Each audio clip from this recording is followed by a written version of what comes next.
All right, as this major foreign policy crisis unfolds overseas, GOP presidential candidates, they're all weighing in.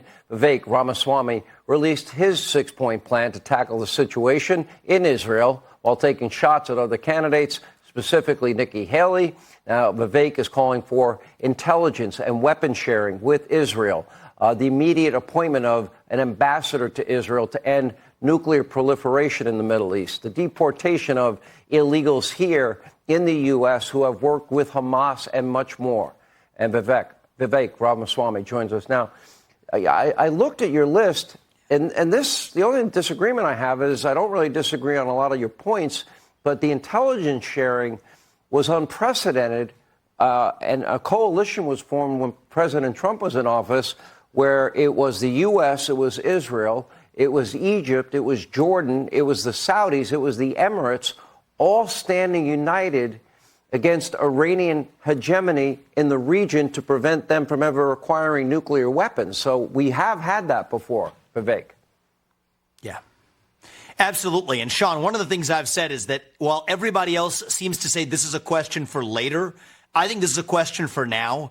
We need to understand what the heck went wrong with both U.S. and Israeli intelligence, as well as Israeli defense. Think about an airplane. When it crashes, the black box is not analyzed by the airliner who was responsible for the crash. We need independent answers to that question. But my number one focus, Sean, is on one hand, we have to support Israel in the decisions that Israel makes to defend itself. They have a right to national self-existence, and what happened there was wrong and barbaric and medieval by Hamas. On the other hand, I'm the only Republican saying this. This is our also moment to be cool-headed, not emotional, but rational in our response to make sure that we don't inadvertently enter a U.S.-involved broader regional conflict in the Middle East that does not advance American interests. And I believe we can do both of those things well. But part of the reason I've criticized the Republicans is that the emotional response, I think, is unhelpful, saying finish them, saying just do it. We need to be very specific about exactly what we're going to do. Cool-headedness in times of crisis is essential, and that's how I would lead as Commander-in-Chief. If you look at this exponentially and you look at the population of Israel and the population of the U.S., it would be the moral equivalent of 36,000 Americans killed on our soil in a single day. What would you want America's response to be? Because I could tell you what I really predict is going to happen. Yeah. Gaza is going to be annihilated, and they're going to end Hamas's reign in Gaza. That will be over. And I don't think there's going to be much for people to go back to there. That is going to be Israel's decision to make, and we should support whatever decision they do make. I will tell you this, though, Sean. Now is the moment to remember we have made some of our own most disastrous decisions in the wake of tragedies, including after 9/11.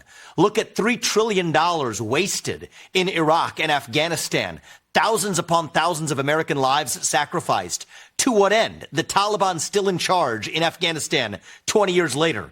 A hostile anti-American regime in Iraq, vulnerable to Iranian incursion in Iraq today. So if I'm talking to Bibi, if I'm the president of the United States, I'm going to offer him both compassion, sympathy, support, but also our learnings to say, we've made mistakes in the United States in response to tragedy. We will share those lessons with you. Cool-headedness is important. Should they offer bunker buster bombs to take out nuclear sites in Iran? Yes or no? I got to go.